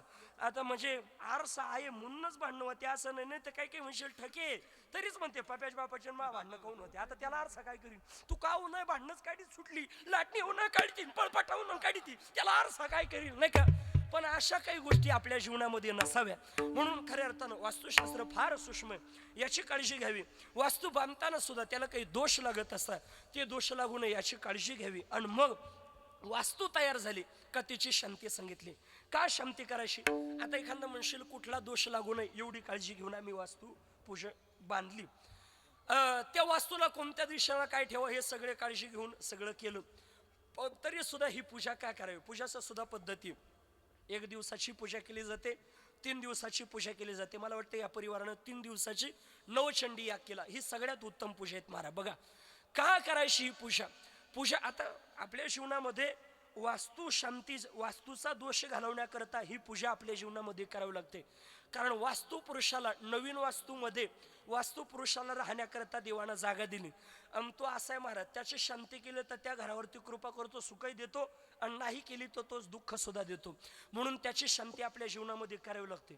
पण बघा मी तुम्हाला प्रश्न विचारतो, बाबा भांडण कोण करतं? घरातली लोक करता का घर करतं? बरं कोण करतं? खरं सांगा, भांडण कोण करतं घरातली? असं कधी झालं का घरानं भांडण केलं माणसाय संग? नाही. भांडण कोण करतं? घर. आणि शांती कोणाची करतो आपण? घराची. म्हणजे भांडण माणसं करते आणि शांती घराची. म्हणजे झालं असं, जखम पायाला आणि मलम डोक्याला, नाही का. पण असं जरी असलं तरी वास्तूची शांती करावीच लागते. का? याचं कारण असं आहे, वास्तू जड आहे, मनुष्य चेतन आहे. आणि चेतन मनुष्य ज्यावेळेला जड वास्तूच्या संगतीमध्ये जातो तर चेतनाचा प्रभाव, चांगला अथवा वाईट प्रभाव पडून ते जड आपल्याला सुख अथवा दुःख देतं. म्हणून त्याची अवकृपा होऊ नये याकरताना त्याची शांती करावी लागते. कारण जड आहे महाराज, ते आपल्याला सुखही देऊ शकत नाही, दुःखही देऊ शकत नाही. पण आपण चेतनाच्या संगतीमध्ये आला का त्याचा तसा प्रभाव जाणतो. समजा दगड आहे, दगड घ्या, दगड, आणि तो एखाद्याच्या डोक्यात घाला. नाही लगेच घालू नका, नाही तर जा घरी घाला, बांधून भांडणं राहा. आणि एखाद्याच्या घाला दगड डोक्यात, आणि एखादी गेलं बिलक मला महाराजांनी सांगितलं होतं म्हणून घातलं, असं काही करू नका, नाही का. दगड आहे, दगड एखाद्या ठिकाणी, त्याचा कोणाला त्रास आहे का बाबा? पण त्या दगडानं एखाद्याला मारा, तो दगड काय झाला? तामस, बरोबर आहे का? तो तामसी झाला, बरोबर आहे का ना. पण तोच दगड एखाद्या पाथर वाटाकडे द्या, त्याला शनीनं मारा, आणि शनीनं हातोडीनं मारून त्याच्यामध्ये मूर्ती कोरा, आणि खऱ्या अर्थानं ती मंदिरामध्ये बसवा.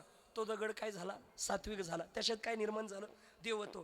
म्हणजे जड आहे, त्या दगडाला किंमत नाही, पण तो ज्याच्या संगतीत आला त्याच्या प्रभावानं त्याला किंमत प्राप्त झाली. म्हणून खऱ्या अर्थानं आपल्या जीवनामध्ये वास्तू शांती करावी लागते. मग वास्तू शांती करत असताना वास्तू पुरुषाशी काही निगडित देवता सांगितल्या आहे. वास्तू देवतेशी निगडित 45 प्रकारची देवता आहे, आणि त्या 45 प्रकारच्या देवतेशी मांडणी करावी लागते. मग ती मंडळाच्या रूपात आपण स्थापन करतो. मातृका मंडळ असेल, ग्रह मंडळ असेल, पितृका मंडळ असेल, पाप विमोचन मंडळ असेल, क्षेत्र मंडळ असेल, योगिनी मंडळ असेल, अशा अनेक मंडळाच्या रूपामध्ये आपण स्थापन करतो. गणेश मंडळ असेल, शिव मंडळ असेल. हे मंडळ का स्थापन करायची? योगिनी मंडळामध्ये मला वाटतं 64 योगिनी आहे, आणि त्या सगळ्या योगिनीची तिथं स्थापना करतो, आणि त्या योगिनीची पूजा केली जाते. का? योगिनीची पूजा केली का त्या योगिनी आपल्या जीवनामध्ये, आपल्याकडं काहीतरी कला असते, गायन असेल, वादन असेल. पूर्वीच्या काळामध्ये प्रत्येक घरात पैलवान असायचं, ही सुद्धा कला आहे. मग आतापर्यंत घरात कला टिकून राहिली तशी इथून पुढे टिकावी याकरता योगिनींची पूजा केली जाते. सगळ्यात पहिल्यांदा गणेश मंडळाची स्थापना आहे. का? निर्विघ्नपणे कार्य पार पडण्याकरता गणेश मंडळ, नंतर पितृमंडळ, पितरांची सुद्धा कृपा प्राप्त व्हावी या करताना पितृमंडळ स्थापन करून त्यांची पूजा केली जाते. क्षेत्रमंडळामध्ये सगळे आपल्या क्षेत्राच्या परिसराच्या आजूबाजूला जी देवता आहेत त्यांची स्थापना करून त्यांची पूजा केली जाते. आणि एक शिवमंडळ आहे किंवा त्याला रुद्रमंडळ म्हणतात, हे स्थापन करावंच लागतं. कारण हे स्थापन केलं नाही तर तुमचा नवचंडी या कधी पूर्ण होणार नाही. आपलं सोडा, दक्षाचा पूर्ण झाला नाही बाबा, आपला काय होणार आहे? मला वाटतं त्याच्या सासऱ्याच होतं तरी सासऱ्याच्या याच्यात विघ्न आलं. बरोबर, आपल्याला सगळ्यांना प्रसंग माहिती आहे. ज्या वेळेला दक्षानं यज्ञ ठेवला, सगळ्याला आमंत्रण दिलं, सगळ्यांना हवीर भाग दिला, पण दक्ष म्हणला भगवान शिवाला बोलवायचं नाही. का? एकदा ब्रह्मसभेमध्ये नुकताच दक्ष प्रजापती झाला होता आणि ब्रह्मसभेमध्ये प्रजापती दक्षाचं आगमन झालं. सगळी देवदेवता उठली आणि प्रजापती आले. या या या प्रजापती आले. सगळ्यांनी वंदना केली, नमस्कार केला. पण भगवान शिवजीला काही कळत नव्हतं, कारण ते समाधीमध्ये बसले होते. समाधीत जो माणूस बसला तो आला काय, कोण गेलं कोण आलं त्याच्याशी काही घेणं देणं त्याला किंवा कळतही नाही. आणि समाधीमध्ये असल्यामुळं त्या ठिकाणी त्यांच्या जीवनामध्ये त्या ठिकाणी त्यांना कळालं नाही. आणि त्यांना ते न कळाल्यामुळं त्यांच्या जीवनामध्ये ते समाधीच बसले. आणि याला असं वाटलं यांनी माझा अपमान करण्याच्या भावनेनं हे उठले नाही, म्हणून खऱ्या अर्थानं त्यांना राग आला. आणि राग आल्यामुळं म्हटले आता यांनी माझा अपमान केला तसा मी यांचा करेल. मी यांना हवीर भाग देणार नाही, यांना यज्ञामध्ये स्थान देणार नाही आणि यांना आमंत्रणही देणार नाही. मग बाकीच्या देवाला आमंत्रण दिले, जावायलाच नाही. म्हणजे धोंडा घातला पण जावायलाच आमंत्रण नाही. दुसरा जावई केला, कोणता? गुरु जावई, नाही का? जशी गुरु बहीण तसं गुरु जावई. आणि हे सगळे बाकीचे देवदेवता चालले. पण बाकीचे देवदेवता आता त्यांना जाण्याकरता रस्ता दुसरीकडून होता बरं का. पण हे देवही हुशार, याला आमंत्रण नाही ना, आपल्याला याच्या सासरीनं आमंत्रण दिले, याच्या घराजवळून जायचं म्हणले. निघाले तिथून. आता तिथून निघाल्यानंतर सगळेचे इवयनं सगळेचे वाहनं तिथून चालले.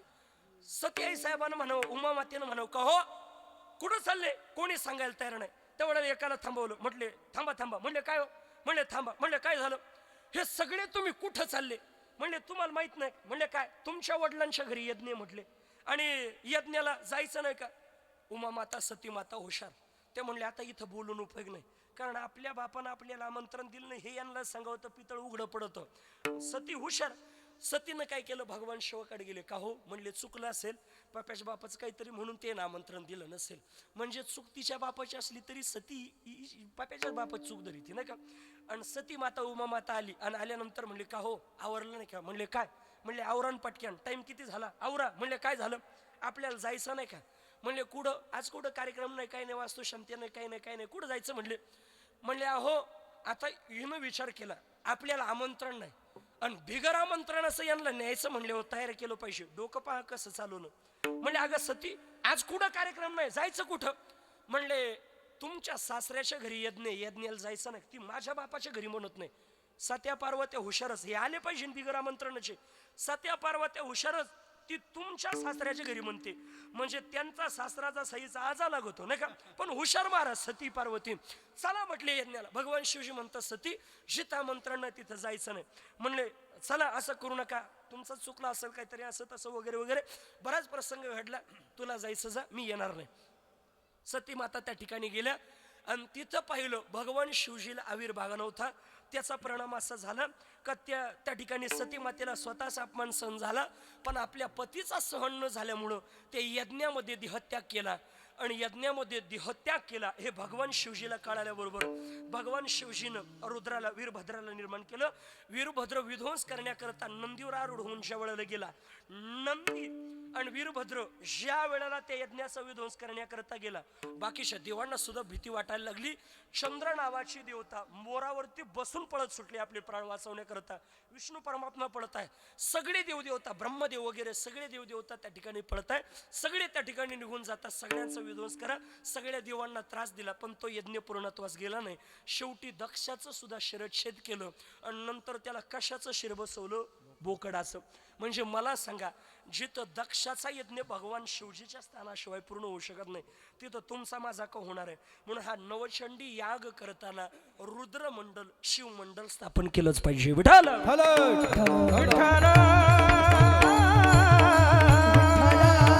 विठ्ठल अशा पद्धतीनं पूजा विधी करा, धन उत्तम रीतीनं कमवा. आणि उत्तम रीतीनं कमवलेलं धन ते खर्च करा. अशा पद्धतीनं वास्तू तयार करा आणि तिची शांती करा. आणि अशा पद्धतीनं जर सगळं केलं तर महाराज म्हणतात तर अशा पद्धतीनं जीवन जगले. आता सांगितलं अशा पद्धतीनं तर त्याच्या जीवनामध्ये गती प्राप्त होईल कशी. उत्तमाची गती हा हो तो एक पावे. उत्तमाची गती हा हो तो एक पावे. उत्तम जगती हो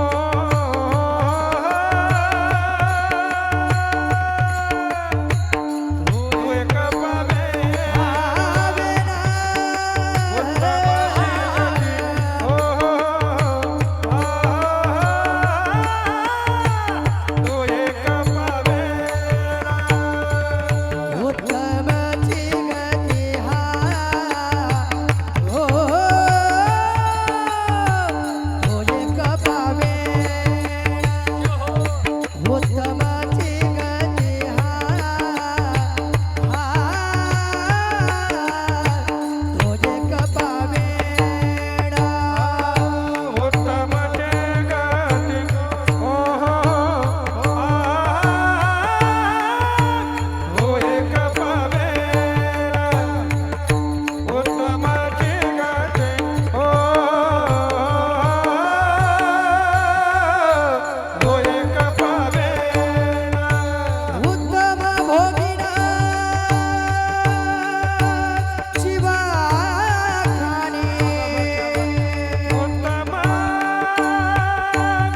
भोगिना जीव खाणे. उत्तम भोगिना शिवा खाणे. उत्तम भोगिना जीव खाणे. उत्तमाची गती हा हो तो एक पावे.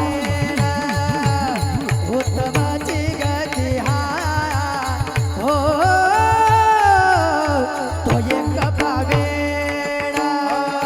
उत्तम जगती हो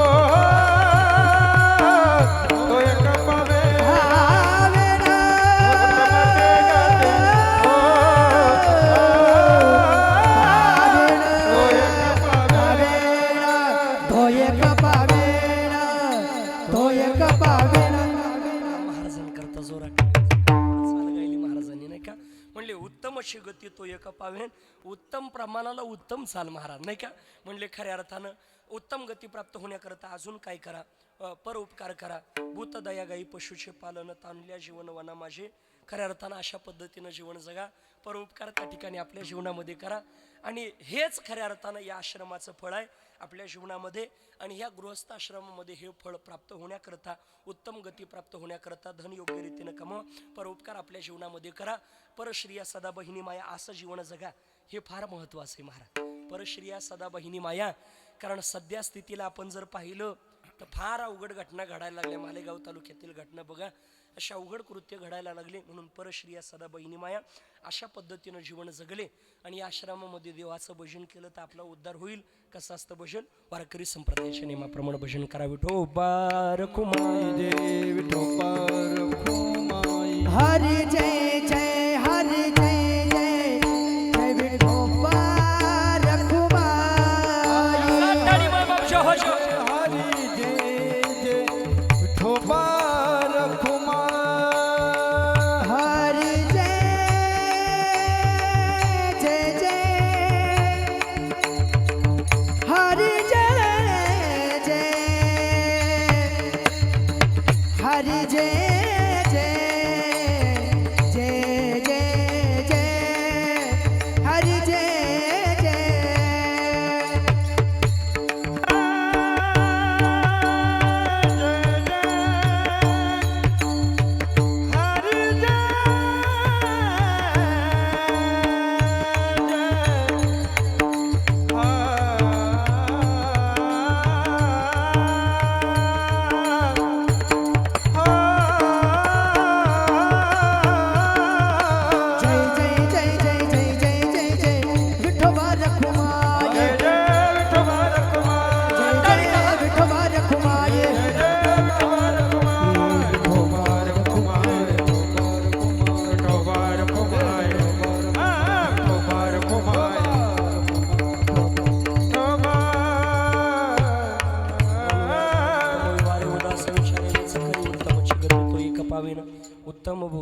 जीवखानी यथामती यथा अवकाश अभंगाचे 2 शरण सोडवले वेळ्या बाकीचे सोडून दिले पुनश्च एकदा खऱ्या अर्थानं विठू माऊली निवास खऱ्या अर्थानं सानप परिवार असं नी बांधलेलं ही विठू माऊली निवास पांडुरंग विठोबा सानप दत्तू पांडुरंग सानप राजाराम पांडुरंग सानप बाळू पांडुरंग सानप योगेश दत्तू सानप अनिल दत्तू सानप शुभम राजाराम सानप सनी राजाराम सानप वैष्णवी श्रियांश अर्णव या परिवारानं खऱ्या अर्थानं बांधलेली ही गोड वास्तू आणि या वास्तू शांतीच्या निमित्तानं आमचे चिंतामण बाबा असतील आमचे ऋषी महाराज असतील त्यांच्या माध्यमातून आलेला हा योग घडलेलं तुम्हा थोडंसं सज्जन माबापाचं दर्शन गोड आमच्या मुकुंद महाराजांनी विजय महाराजांनी शिवाजी बाबांनी चिंतामण बाबांनी साथसंगत केली त्यांनाही धन्यवाद आहे या भजनी मंडळाला धन्यवाद आहे बाबांनाही धन्यवाद आहे बोडके बाबा गोड साऊंड गोड चॅनल सगळ्यांना धन्यवाद देतो मातुर्ग पितुर्ग आमचे प्रवीण दादा आहे आमचे बोकडदारे करमावली आहे सगळेच बरीच मंडळी आमचे प्रतीक दादा आमचे गंगाधर काका सगळ्यांना धन्यवाद देतो आपली वेळ संपलेली पण मला चिठ्ठी आली आता त्या चिठ्ठीची अपेक्षा पूर्ण करावी लागेल पिंगळा म्हणा असं आलेलं आहे तेवढा पिंगळा म्हणतो आणि सेवेला पूर्णविराम देतो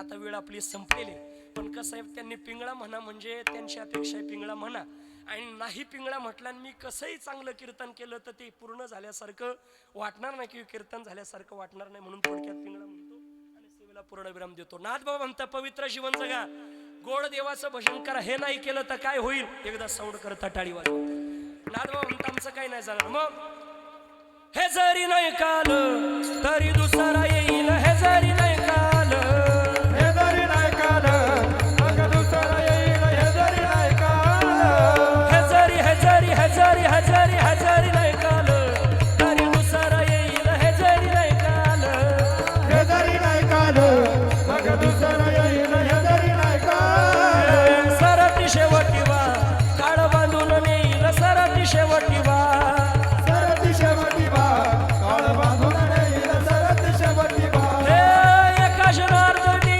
अंशे काय बा जाईल एका पहिला मंडळ पुष्पमंडळवर हाती हात करा एक साथ टाळी टाळी हा वा निमगावकर क्या बात है शहो शहो वा एक साथ टाळी हा वा मुकुंद बाबा शहो शहो एका जनार्दनी अंशे काय बा जाईल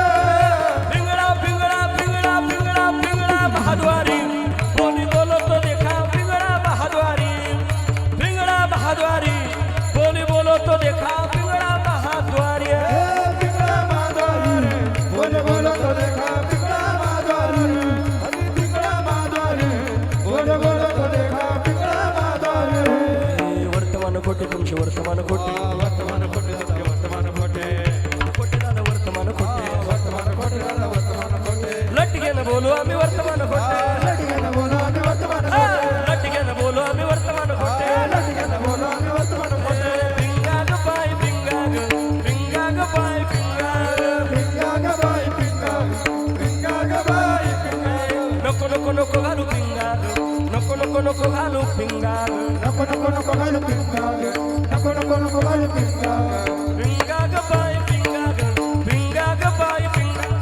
पिंगा ग बाई पिंगा ग बाई अवघा अवघा अवघा धागड धिंगाग अवघा धागड धिंगाग अवघा धागड धिंगाग अवघा धागड धिंगाग अवघा धाकड दिगाग अवघा धाकड दिगाग अवघा धाकड दिगाग अवघा धाकड दिगाग सत्यजन तुम्ही सत्यजन पिपरीवनाच्या गाई हो सत्यजन तुम्ही सत्यजन पिपरीवनाच्या गाई सत्यजन तुम्ही सत्यजन पिपरीवनाच्या गाई हो सत्यजन तुम्ही सत्यजन पिपरीवनाच्या गाई दोन्ही उचित प्रेम घाली हृदयात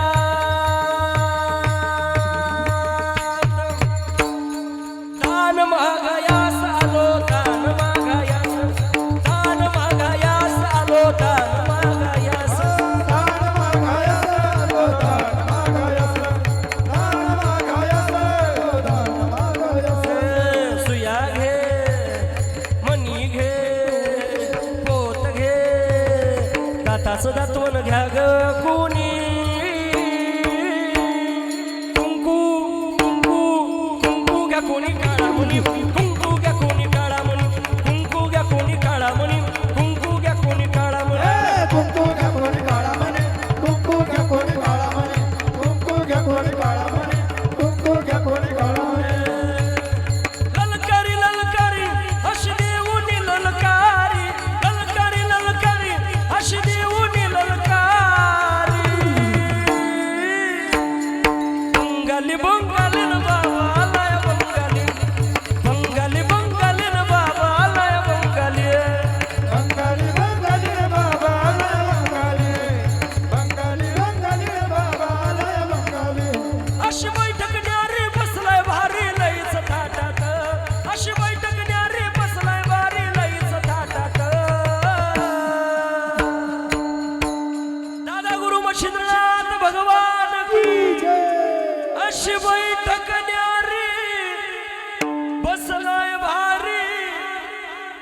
मडीच थाटात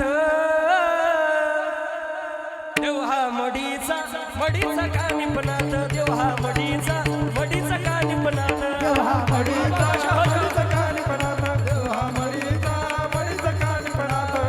दादा गुरु मच्छिंद्रनाथ त्या गर्भगिरी पर्वतात दादा गुरु मच्छिंद्रनाथ त्या गर्भगिरी पर्वतात त्यांची भाषा लईच निराळी त्यांची भाषा लईच निराळी बंगाली न बाबा बोलतो बंगाली बंगाली न बाबा बोलतो बंगाली बाबा बोलतो बंगाली घेई माझे वाचे हो गोड नाम विठोबाचे घेई माझे वाचे हो गोड नाम विठोबाचे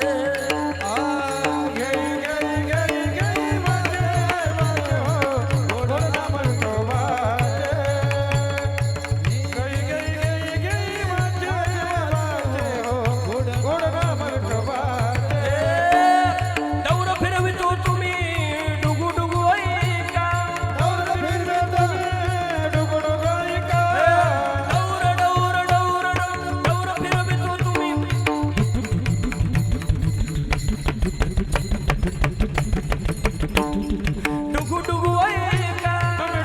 तुम्ही डुगू डुगू ऐका तुम्ही डुगू डुगू ऐका हे